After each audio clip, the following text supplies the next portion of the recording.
林先生係一位事業有成、對事事都要求完美嘅建築師。佢習慣咗精確嘅設計圖同埋堅硬嘅石材，對佢嚟講，人生就好似一場雕琢咁。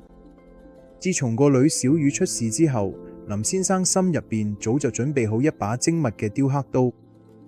淪為小雨規劃咗一條完美嘅路線，鋼琴、數學比賽、名校預科。每次小雨對昆蟲、泥土同埋咁冇用嘅有興趣嘅時候，林先生就會揮動佢哋雕刻刀，想切走佢認為嘅雜質，想將小雨雕刻成佢心目中嗰位完美、高尚又理性嘅紳士。但係小雨變得越嚟越枯萎，好似一尊被刻錯線條嘅石像，眼神冇晒光彩，動作又僵硬，父子關係繃緊，隨時爆發。直到有一日，林先生去拜訪咗一位隱居喺山入邊嘅老師傅。老師傅打理住一個生機勃勃嘅野外花園，嗰啲李梅雖然佢齊齊整整嘅修剪，但係每一處都充滿生命力。林先生同老師傅抱怨話：我明明俾佢哋最好嘅設計同修剪位，點解佢都仲係長得咁扭曲？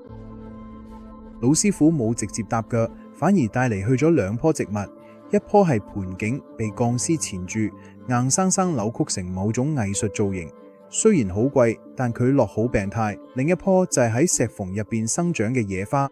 雖然嘅名氣，但可以盡情去喺陽光下舒展自己。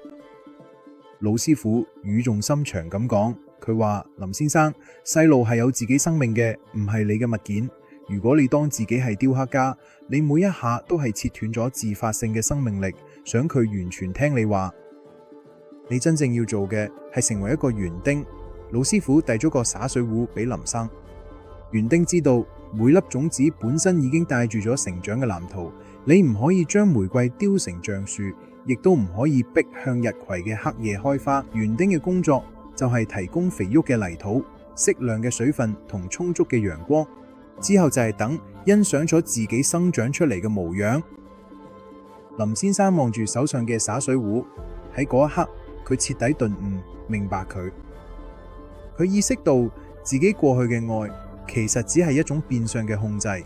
佢一直都想將個仔變成另一個自己，但從來都冇真正諗過個仔本來咁樣。返到屋企之後，林先生收埋咗自己嘅固執，將吳恒海嘅雕刻刀交翻俾佢。當小雨吞咗院子入邊觀察螞蟻嘅時候，佢哋再阻止，反而靜靜咁蹲低陪住佢，一齊靜靜咁陪住佢成長。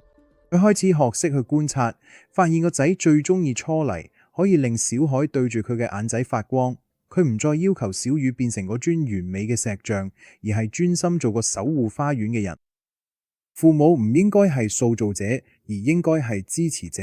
雕刻家嘅成功在於作品符合自己預期，但園丁嘅成功就係植物可以展現咗本身嘅生命之美。當林先生學識咗放手同培育之後，小雨呢棵本來枯萎咗嘅細苗，終於喺愛同自由嘅陽光下開出咗屬於自己，連建築師都設計唔到嘅燦爛嘅花。